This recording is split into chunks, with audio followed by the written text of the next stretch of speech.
Hello students, today I am going to teach you the second lesson of Flamingo, that is Lost Spring, Stories of Stolen Childhood. At first I will tell you something about the author who wrote this story. Anish Jung, the author of this story, born in 1964 in Roorkela, spent her childhood and adolescence in Hyderabad. She received her education in Hyderabad and in the United States of America. Her parents were both writers. Anish Jung began her career as a writer in India. She has been an editor and columnist for major newspapers in India and abroad, and has authored several books. The following is an excerpt from her book titled Lost Spring, Stories of Stolen Childhood. Here she analyzes the grinding poverty and traditions which condemns the children to a life of exploitation. तो अनीश जंग जो है रूरकेला में पैदा भी, बचपन उसका हैदराबाद में, किशोरावस्था भी वहीं बीती और हैदराबाद में और यूनाइटेड स्टेट्स ऑफ अमेरिका में उन्होंने एजुकेशन ली। उन्होंने अपना कैरियर अपने माता पिता की तरह ही राइटिंग में लिया, राइटर्स बनी।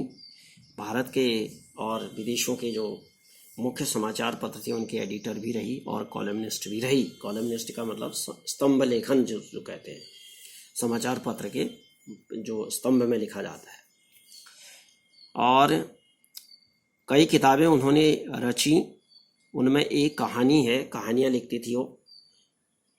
लॉस्ट स्प्रिंग एक कहानी है, स्टोरीज ऑफ स्टोलन चाइल्डहुड, ये है यानी ऐसे बच्चों की जिनका बचपन खो गया है। कहने का मतलब बसंत से दूर है जिनका बचपन, मतलब निराशाजनक है। कहने का मतलब there is no ray of hope in their life, उनके जीवन में कोई आशा की किरण नहीं है। यहाँ पर जो है she analyses the grinding poverty and traditions which condemn these children to a life of exploitation. तो यहाँ पर जो है एकदम कुचलने वाली जो गरीबी है उसके बारे में वो बताती है और बच्चों का जो शोषण होता है उनकी निंदा करती है, ऐसे रीति रिवाजों का जो कि बच्चों का शोषण करते हैं। तो I am going to start now the lesson. First, there are two parts of this lesson. Number first, sometimes I find a rupee in the garbage. कहने का मतलब यह है कि पहला जो है कूड़ा बीनने वाले बच्चों की कहानी है और दूसरा है चूड़ी बनाने वाले लोगों की कहानी। तो इसमें देखिए बच्चों, आराम से इसको मैं हिंदी में एक्सप्लेन करूँगा और जो डिफ़िकल्ट वर्ड्स हैं उनको भी बताऊँगा। तो देखते जाइएगा और समझते जाइएगा और इसको रिपीट करते जाइएगा। Okay, why do you do this? तुम ये क्यों करते हो? I asked Sahib, whom I encounter every morning scrounging for gold in the garbage dumps of my neighborhood. I encounter माने मेरा सामना होता है या मुझसे मुलाकात होती है। Every morning माने प्रत्येक सुबह। Scrounging for a gold माने सोना ढूंढते हुए। Scrounging माने होता है ढूंढते हुए, searching for.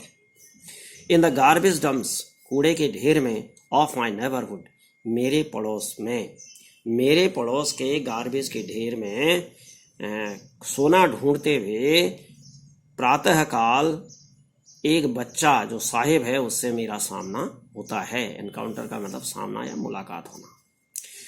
Sahib left his home long ago. Sahib ने अपना घर बहुत पहले छोड़ दिया था। Set amidst the green fields of Dhaka. उसका घर कहाँ था? ढाका के हरे भरे खेत के मैदानों के बीच में था। His home is not even a distant memory. उसका घर जो है उसकी बहुत दूर तक याद अब नहीं है। There were many storms that swept away their fields and homes. वहाँ बहुत से तूफान आए जिन्होंने सफाया कर दिया उनके खेतों और घरों का। स्वेप्ट अवे माने होता है सफाया कर दिया।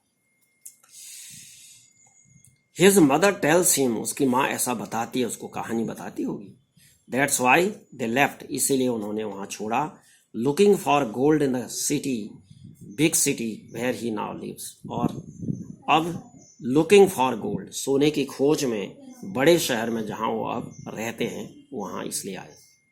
I have nothing else to do। अब उसका आंसर कहता है वो कि why do you do this, जब यहाँ राइटर ने कहा कि तुम ऐसा क्यों करते हो, तब उत्तर देता है वो कि I have nothing else to do, मेरे पास करने के लिए कुछ नहीं है।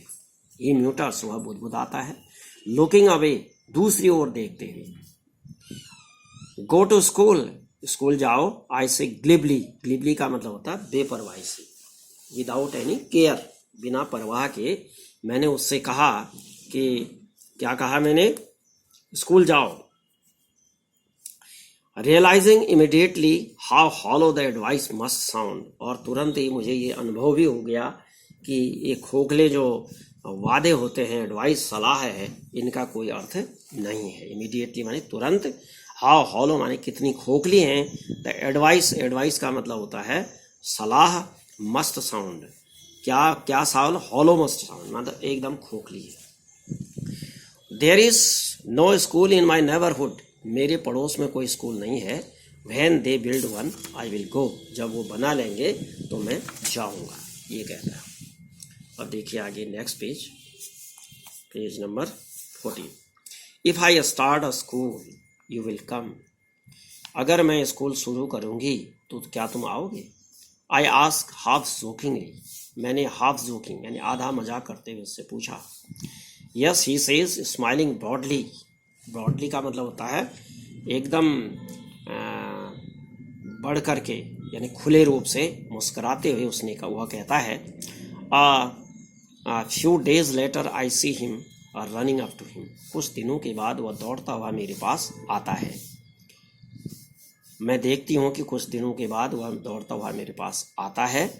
इज योर स्कूल रेडी, और बोलता है कि क्या तुम्हारा स्कूल रेडी है।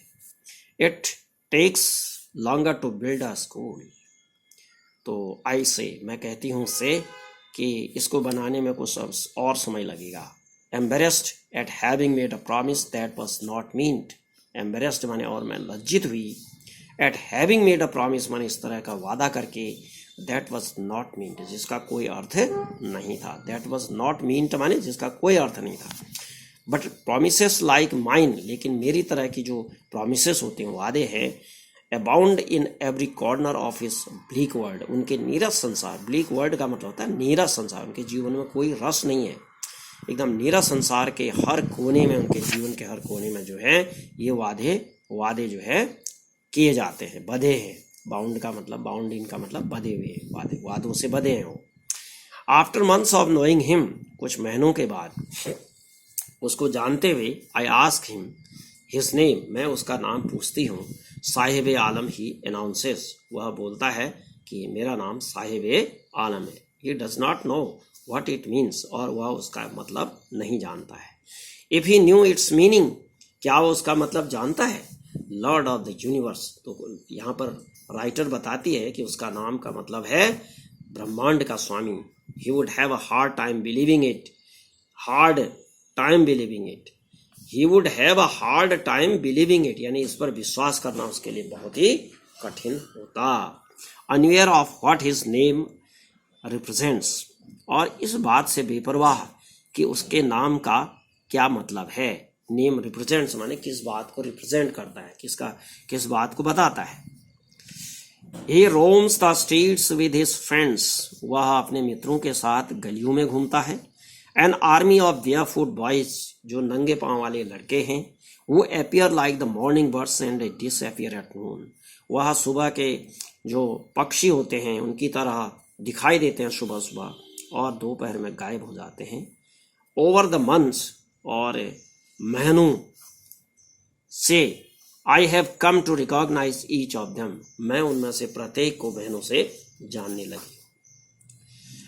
Why aren't you wearing chappals? I asked one, एक से मैंने पूछा कि तुम चप्पल क्यों नहीं पहनते हो। My mother did not bring them down from the shelf, shelf से मेरी माँ bring down माने नीचे नहीं निकालती है, कहता है। ये आंसर सिंपली, सरलता से उत्तर देता है। Even if she did, he will throw them off. Adds another, दूसरा कहता है कि अगर even if माने यदि वो निकाले भी तो, even if he did, she did, अगर वो निकालती भी है तो she will throw them off, तो वो क्या कर देता, फेंक देता। throw them off माने उनको फेंक देता। थ्रो ऑफ माने होता है फेंकना। Who is wearing shoes that do not match, जिसने जूते पहने थे लेकिन वो मैच नहीं कर रहे थे। कहने का मतलब क्या हुआ, the shoes were not matching because they are different person shoes, यानी अलग अलग लोगों के जूते, एक अलग होता होगा एक अलग होता होगा। When I comment on it, जब मैंने इस पर कमेंट किया, he shuffles his feet and says nothing, उसने अपने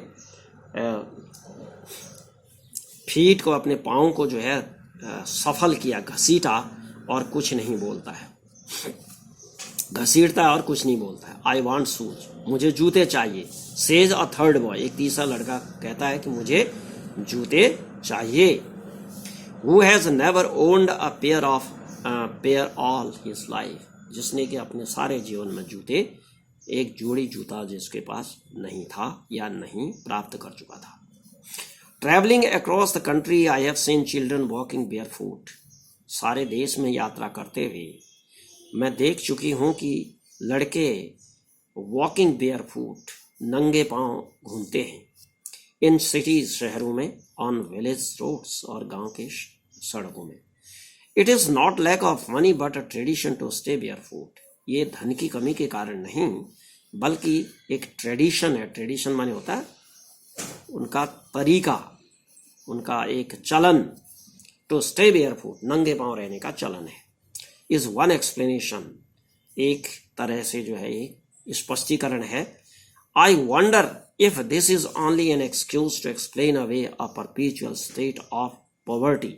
आई वंडर, मुझे आश्चर्य होता है, मुझे आश्चर्य इस बात का होता है कि कहीं यह स्थायी गरीबी को छिपाने का केवल बहाना तो नहीं है।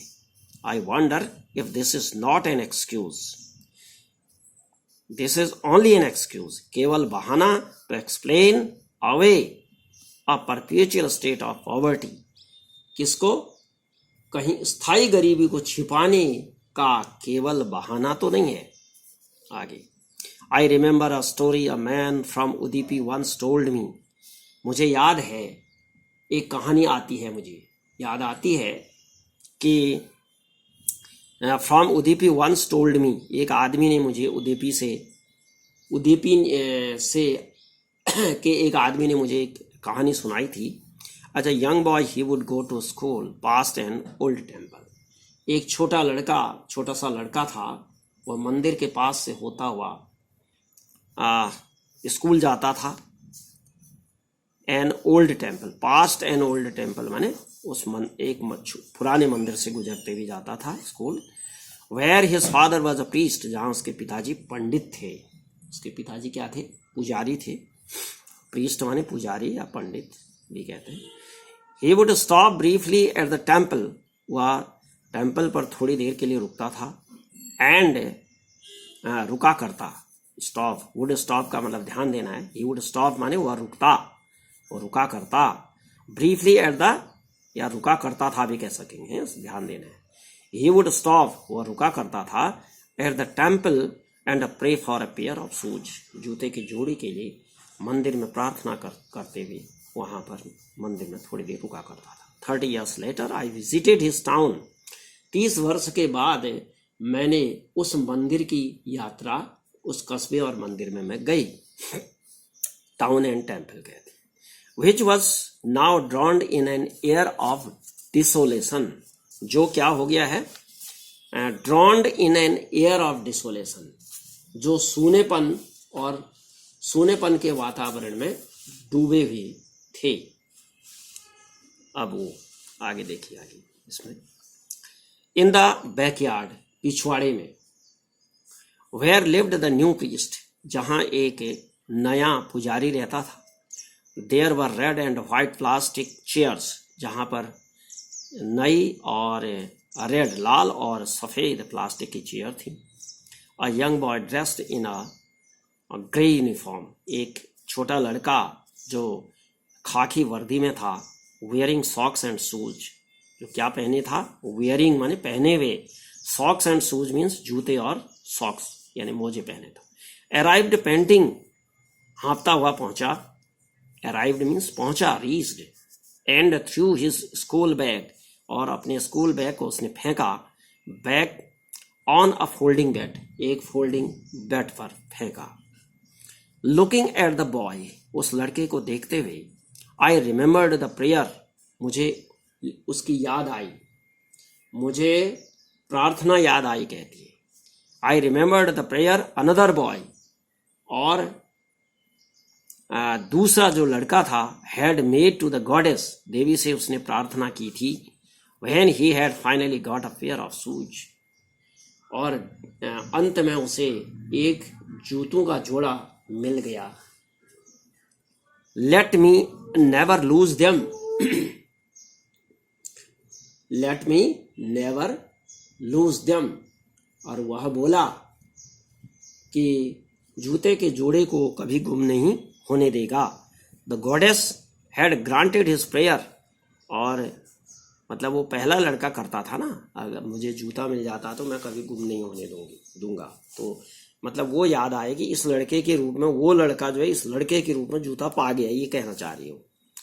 The goddess had granted his prayer, देवी ने उसकी प्रार्थना सुन ली, स्वीकार कर ली। Young boys like the son of the priest, जवान लड़के उस पुजारी के लड़के की तरह, जो छोटे लड़के ना और सो, जो जवान नहीं, यहाँ पर छोटे लड़के से मतलब, तो अब जूते पहनते हैं ऐसे छोटे लड़के। But many others like the rag pickers in my neighbourhood remain shoeless, लेकिन बहुत से दूसरे जो हैं, जो मेरे पड़ोस में रहने वाले रैग पिकर्स हैं, कूड़ा बीनने वाले लोग, वो शूजलेस ही रहते हैं। My acquaintance with the barefoot rag pickers leads to me Seemapuri, मेरा जो परिचय है कबाड़ियों से, मेरी जो जान पहचान है, मुझे सीमापुरी को ले जाती है। अ प्लेस, रैग पिकर्स माने होता है कबाड़ी, ध्यान देना है। A place on the periphery of Delhi yet miles away from it, एक स्थान जो दिल्ली से बाहरी हिस्से में स्थित है, परंतु क्या है, मेटाफोरिकली, लाक्षणिक रूप से दिल्ली से मीलों दूर है। कहने का मतलब मीलों दूर, लाक्षणिक रूप से इसलिए कहा, मेटाफोरिकली इसलिए कहा कि दिल्ली तो राजधानी है, Delhi is the capital of India, she is very advanced, but that place where the rag pickers are living, जहाँ पर रैग पिकर्स रह रहे हैं, that is very backward place, वह बहुत ही बैकवर्ड प्लेस, इसलिए कहा लाक्षणिक रूप से मीलों दूर, इसलिए कहा गया, ध्यान देना आपको। Those who live here are squatters who came from Bangladesh, वहाँ पर जो रहते हैं लोग, वहाँ पर रहने वाले जो लोग हैं वो क्या हैं, स्क्वेटर्स हैं। स्क्वेटर्स माने होता है घुसपैठी, और बांग्लादेश से 1971 में बैक माने वापस वहाँ आए हैं। Sahib's family is among them, Sahib का परिवार भी उनमें से है।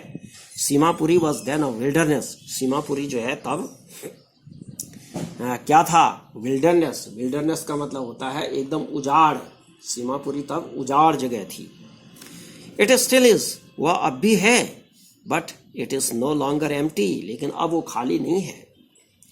इन स्ट्रक्चर्स ऑफ मड, वहां पर जो है मिट्टी के बने हुए खोखों में, with roofs of tin and tarpaulin, और छत जो है टिन की और टारपोलिन तिरपाल की बनी है। डिवाइड ऑफ सीवेज, वहां पर मलजल, सीवेज का मतलब होता है मलजल, सीवर लाइन जिसको कहते हैं, से विहीन है वो, ड्रेनेज नालियों से विहीन है।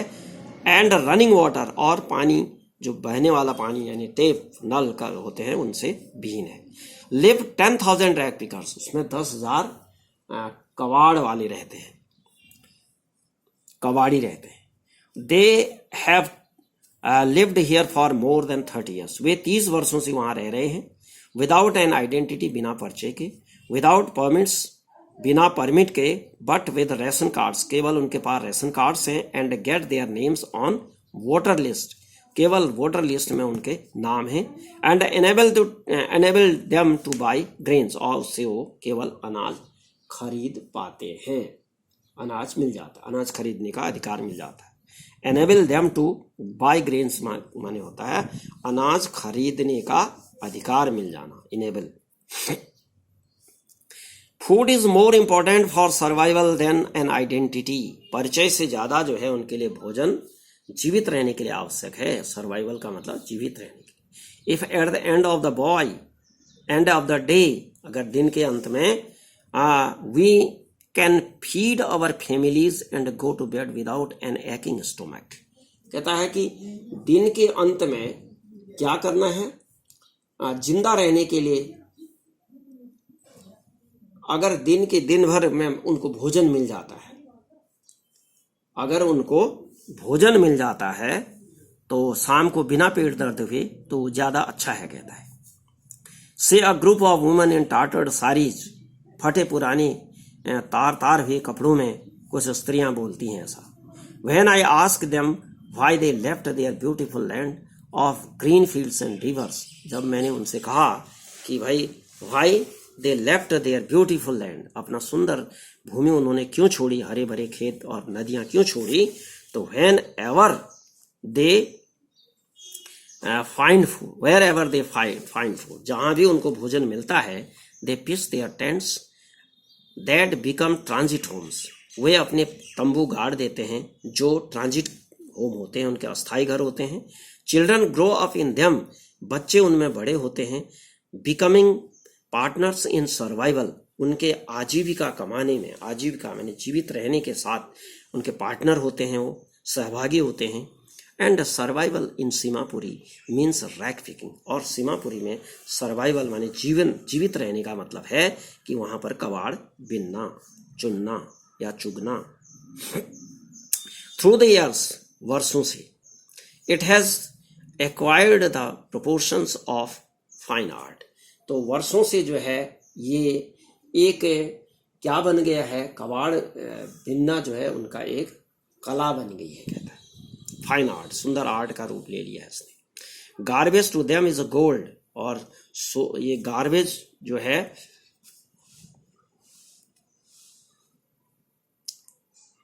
तो दिख नहीं रहा है इसका मतलब, यहां से देखिएगा, फिर से देखिएगा।